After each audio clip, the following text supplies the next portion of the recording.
ক্রিকেটে বাংলাদেশের বন্ধু দেশ জিম্বাবুয়ে যখনই টাইগাররা বিপদে পড়ে তখনই ডেকে আনা হয় আফ্রিকান এই দেশটিকে। এমন কথা প্রায়ই শোনা যায় সামাজিক যোগাযোগ মাধ্যমে। তবে কথাগুলো নেটিজেনরা মজা করে বললেও হিসেব করে দেখা গেছে আসলেই টাইগার ক্রিকেটের সুখে দুঃখে সবসময়ই পাশে পাওয়া গেছে একসময়ের ক্রিকেটের এই পরাশক্তি জিম্বাবুয়েকে। বাংলাদেশ এখনো পর্যন্ত যতগুলো দ্বিপাক্ষীয় সিরিজ খেলেছে তার মধ্যে সবচেয়ে বেশি এই জিম্বাবুয়ের সাথেই। এবারও টি-20 বিশ্বকাপের প্রস্তুতি হিসেবে খেলছে 5 ম্যাচের এক টি-20 সিরিজ।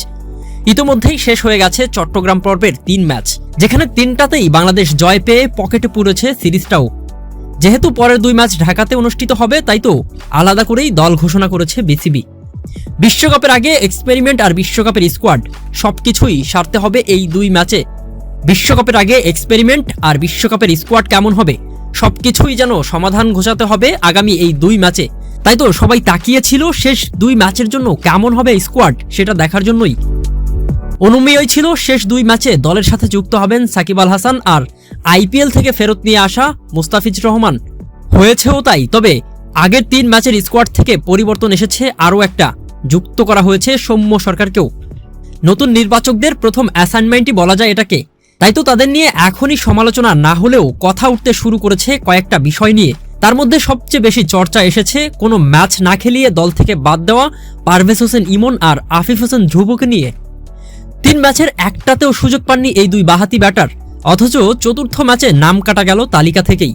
আর অন্যদিকে ম্যাচের পর ম্যাচ টানা ব্যর্থ লিটনের উপর আস্থা যেন হারাচ্ছে না টিম ম্যানেজমেন্ট এখনো। আর এদিকে 1.5 বছর পরে জাতীয় দলে ফেরা সাইফুদ্দিন 3 ম্যাচে 7 উইকেট নিয়ে নিজের সামর্থ্যের প্রমাণ দিয়েই টিকে গেছেন শেষ 2 ম্যাচের স্কোয়াডেও।